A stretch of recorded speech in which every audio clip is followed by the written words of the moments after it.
Jeez. Members' bills. Mr. Thibeault, seconded by Mr. Gravel, moves for leave to introduce a bill entitled An Act to Amend the Canada Health Act, Autism Spectrum Disorder.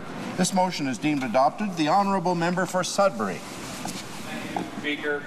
Mr. Speaker, I would like to thank my seconder of this bill, the Honourable Member from Nickel Belt. Mr. Speaker, I'm pleased today to introduce this private member's bill, an act to amend the Canada Health Act, and to look how we can include autism spectrum disorder in it. Mr. Speaker, yesterday was World Autism Awareness Day, and I still wear my awareness pin proudly.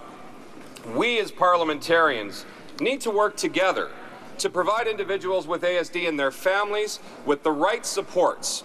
IBI training is a step in the right direction, and of course, a national strategy. Mr. Speaker, I look forward to the day when all parties can stand together and show our support for individuals and families dealing with autism. Thank you, Mr. Speaker.